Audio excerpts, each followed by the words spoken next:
Hi guys! I'm back! It's me again, Caroline.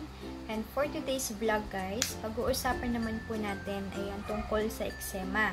So, isa itong skin disease na commonly nagkakaroon ng mga ganito yung mga bata na edad 5 to 8 years old, 10 to 13. So, ayan. Ano nga ba yung eczema guys? Ito ay kondisyon na kung saan ang apektadong balat ay nakakaranas ng pamumula, pangangati, at pamamantal o yung tinatawag na atopic dermatitis. Alright? Hindi po ito nakakaawa. So, don't worry, hindi ito maaring mailipat or maipasa sa ibang tao. Bagamat, madalas ito nga, yun nga sinasabi ko, common po siya na ang bata ang target niya, mas nagkakaroon ng eczema yung mga bata. At sa kung ano mang edad guys. So, ayun. Madalas ito lumitaw sa leeg, sa paa. So, yun nga po. Nagkaroon nga yung aking stepson ng eczema sa kanyang paa. Hindi po mismo sa talampakan guys, kundi dun sa harapan ng kanyang paa. So, ipapakita ko po dyan guys, sa gilid, yung before and after. So, ayan. Okay. So, ano nga ba yung eczema guys? Saan ito nakukuha? So, ano yung mga sintomas ng pagkakaroon ng skin disease na eczema?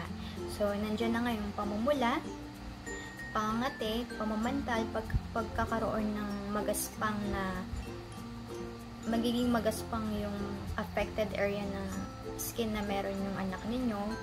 And then, mamamantal siya, makati. So, yun yung mga sintomas ng pagkakaroon ng eczema. So, saan nga ba nakukuha or ano yung mga dahilan guys kung bakit natin nakukuha or nagkakaroon yung anak nyo ng eczema? First, namamana ito guys. For example, yung kayo, yung parents ng bata ay nagkaroon na po ng eczema, nagkaroon ka ng hika or allergy, maaring dun nakuha ng anak mo yung eczema niya. Okay? Pangalawa, kung mahina po yung immune system ng anak ninyo. Let's say na nagkaroon lang siya ng dumi and then hindi na maalis yung germs sa balat niya. At yung mga bagay sa paligid katulad ng amag, alikabok, pollution, at yung balahibo ng mga pusa, aso, so yun, nagkakaroon ng allergy yung anak nyo, yung skin niya, madali siyang kapitan ng germs at hindi na yun maalis sa skin niya. Yun yung pinagmumulan guys ng eczema. At yung madalas na paglalaro niya sa labas, yung stepson ko kasi guys, kapag pumapasok siya sa school, ayun, nakikita ko siya na naglalaro, nagkikipag, yung paa niya, humihig, parang nag-aano siya sa floor. At yun, pag uwi niya sa bahay, madumi yung paa niya. So, I think doon niya nakuha yung eczema niya. Doon nga sa bacteria. Alright? So, ano at paano natin masusolusyonan yung skin disease na eczema, guys? So, ayun nga, nung nalaman namin na eczema po yung tumubo dun sa stepson ko, dun sa paa niya, pumunta kami kaagad sa doktor. So, yun, niresetahan siya ng mga ointment, cream, kasi nag-research din ako kung paano namin masusolusyonan. Kasi, nakaka-bothered na po yung eczema na tumubo sa skin niya, sa kanyang paa. As in namantal, tapos parang tosino na namumula guys, tas makapal, magaspang.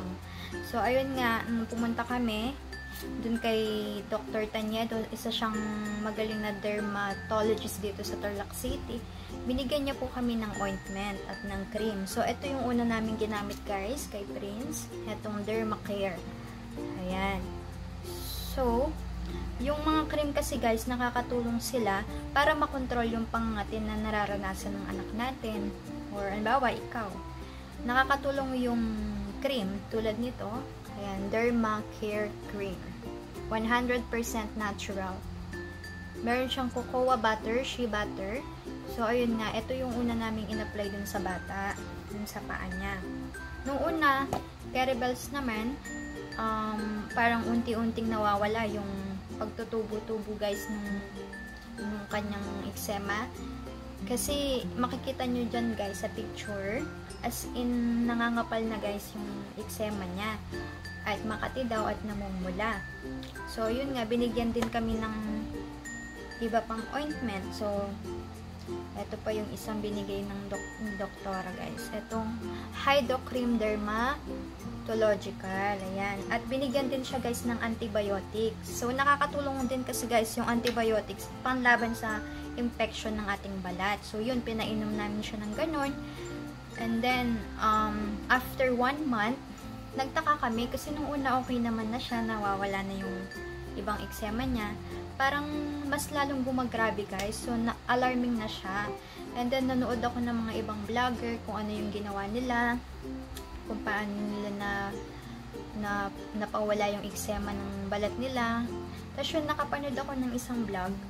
Ang ginawa niya doon, kumuha siya ng palanggana na nilagyan niya ng maligamgam na tubig na may asin. So, ayun, ginawa ko doon sa stepson ko. Binabad ko yung paa niya doon, yung affected area, yung paa niya na may eczema. So, yun, nilagyan ko ng asin for 20 minutes. But then, nung kinabukasan at nung after 4 days, ganyan, parang lalong gumagrabe guys. As in na, pati yung kabilang paa niya, nagkakaroon na rin ng eczema, nangangati siya, tas makapal. So, ang ginawa namin, nag-research ulit ako. Ayun nga, meron daw yung sunflower oil tsaka yung sunflower soap. Mabisa daw yun na pangontra sa skin disease tulad ng eczema. So, yun nga, pinahiran namin ng sunflower oil. Ito pa nga yun guys ako na lang gumamit. Nilalagay ko siya sa buhok ko tsaka sa underarm. So, ayun, pinahiran namin siya ng sunflower oil. Tapos, yung sabon niya. Kasi ang pinagamit ni Dr. Tañedo sa amin guys, yung Dove White. Kailangan mild soap lang daw yung ipapahid dun sa mismong affected skin area. So, ayun, nag-order ako sa Lazada ng sunflower oil at ng sunflower soap. So, ganun pa rin guys. Wala pa rin pagbabago. Nangangati pa rin yung affected skin area at kumakapal pa rin yung magaspang namumula. So, napagdesisyonan namin na babalik kami sa another check-up. Bumalik kami dun. Naganap kami ng ibang derma clinic dito sa part ng Tarlac sa may F. Tañedo. And then, wala naman daw dun yung isang derma doctor. Bumalik ulit kami kay Dr. Tañedo. Yung derma doctor dito sa Tarlac, pumunta ulit kami sa kanyang clinic. So, ayun nga, wala daw si doktora doon, iba yung nagbabantay. Nakausap namin guys yung substitute derma doctor. So, ayun, ito yung nireseta niya sa amin guys. Ayan, umabot din ng 1,000 plus yung check-up. Ayan, so, ang dami niyang pinabili na gamot sa amin guys. Ayan, yung iba, doon lang sa mismong clinic namin binili, available naman siya. Tapos yung isang cream, doon na lang sa Mercury. So, eto po yung ginagamit niya ngayon. Ceruzinase, ayan, ayun yung cream guys, ayan o.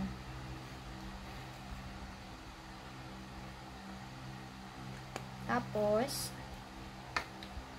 eto yung compress spray. Ito yung binigay sa amin. Kasama to dun sa binayaran namin. At yung, may binigay si doktora guys na antibiotic. So, kailangan daw po yun para mawala yung infection sa skin niya. So, dalawang bote yun na kailangan niyang inumin. Ayan. Compress. Tapos yung isa pa guys, nilagyan namin ng tubig, kami na yung nagtimpla. So, pinapainom namin siya tuwing AM, noon, PM, bedtime. Talagang hands-on kami guys sa pagpapainom sa kanya ng gamot. At, ang naging result guys, after namin sundin yung sinabi ni doktora, God is good talaga. Yun, gumaling na ang aking stepson. Unti-unti na pong nawala yung kanyang skin disease, eczema. Nawala yung pamumula, yung pangangapal ng skin niya, pangangati. As in, nag-clear po siya. So, tinanong ko din kay doktora kung ano po ba yung nagpagrabe dun sa skin disease niya kasi mahilig siyang kumain ng itlog, manok, tapos ng noodles. So wala naman daw problema sa mga ganun, guys. Hindi daw niya nakuha yung dahil sa ganun, kaya kung bakit grumabe, ang sabi ni doktora. So ang advice niya, okay lang daw kumain si Prince ng noodles, moderate lang, wag yung araw-araw. Tapos yun, mag-relax lang dapat siya, wag siya gano'n muna maglalaro, madudumihan yung affected skin area. So binabalutan namin ng medyas. So paglalabas kami, kahit nandito lang sa bahay, we just make sure na nakamedyas yung kanyang paa na mayroong eczema. So ayun, tinuloy-tuloy namin yung ganung So yun na nga, guys, thanks God at thanks kay doktora dahil tuluyan na pong nawala yung eczema ni Prince sa kanyang paa. So ito mga babanggitin ko, guys, ito yung mga solusyon para mawala yung eczema natin. Kailangan natin syempre ng moisturizers para hindi tuluyang matuyo yung balat natin na mayroong eczema. Kailangan ng light therapy, kumonsulta sa doktor, sa derma clinic, para magkaroon ng agarang solusyon. At pangatlo, tips sa pagre-relax. Sa mga may eczema, yun nirecommend sa amin ni doktora, wag muna raw namin siya paglalaruin. So yun, nakahiga lang siya sa bed. At kailangan din ng wet dressings. So kailangan, guys, wag mapapawisan yung affected skin area. Lalagyan lang siya ng moisturizer, ganyan, wag madudumihan, magsuot ng mga comfortable clothes. At creams, yun nga, itong mga cream na ginamit namin, ayan, ointments, nakakatulong sila para maiwasan yung labis na pangangati ng affected skin area. At syempre, kailangan din ng antibiotics, panglaban sa infeksyon sa balat. So, yung mga nabanggit ko, guys, yun yung mga solusyon para tuluyan nang mawala yung eczema ng anak ninyo at maging malinis tayo sa katawan. We just make sure na yung mga anak natin ay malinis, palaging naliligo. So, ayun, guys. I'm so happy na magaling na siya, wala na po siyang eczema. Kasi nung nag-worry din ako, tinanong ko talaga yung derma doctor na baka may tumutubo na naman po na another eczema sa kabilang paa niya kasi nangangati daw at medyo may sugat. Sabi naman ni doktora, hindi naman daw yun eczema pa, sugat lang daw yun.